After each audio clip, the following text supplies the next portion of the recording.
Zero to Geek.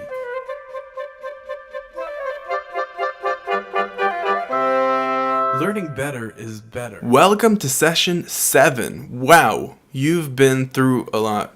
And we have a lot more in store for you. You're just about halfway through the course, halfway through HTML training in general, so keep it up. Great work.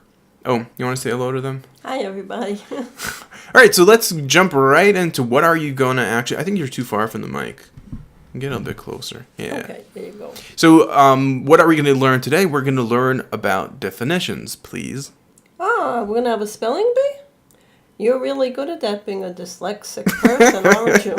Well, no, we would never do that. We would never even try to pretend that we know how to spell.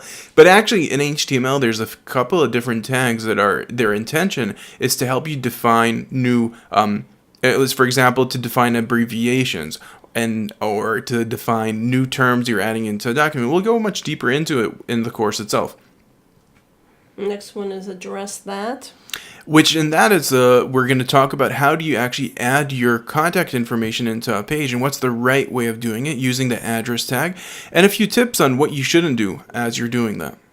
Okay, and now you got changing directions. Well, changing directions is probably completely foreign to you unless you are a foreigner.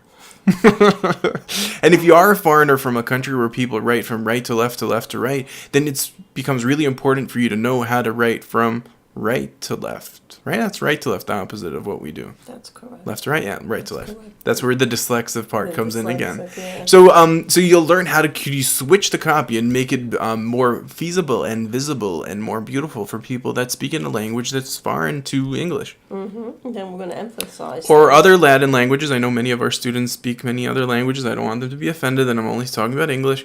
It's just an English title. But I know many of our favorite students are also French and Russian and what else? From Europe, like they'll get a whole continent in Africa and the Middle East. I don't know how they write in Africa. In Asia. I don't either. I think it depends where. There's a lot of different. There's also French there. There's also English there. There's a lot of different. Like everywhere else in the world. Mm-hmm. All right. So what's the next thing we're learning? Emphasizing things. And we will definitely learn not only about emphasizing. If you recall how we talked about the difference between strong and bold, so we're going to look at those deeper into that basic understanding that tags need to have a meaning, and we'll see the meaning of the emphasis and what does it actually mean. And then you have the basic URL. And although this should have been part of our cluster of videos about links, I deliberately pulled it out because I wanted to give you a chance to kind of like practice a little bit link building, practice a little bit file paths with the images and links. And now that you've had a little bit of practice, we want to go back into that and flip everything over and show you how could you actually change your basic URL and change basically re-look at what we did so far. So I strongly recommend once you finish this, if you feel a bit shaky and wobbly, go back to the images and URLs to make sure that you have it nicely set, because we didn't want to put it there because then you would forget about it until now, and it's such an important thing that we thought that we're going to mix it up and make sure that you're still thinking about links and you're still thinking about images. Yeah, so that's what we're going to be learning in this session. Please subscribe to us, we love you so much. Please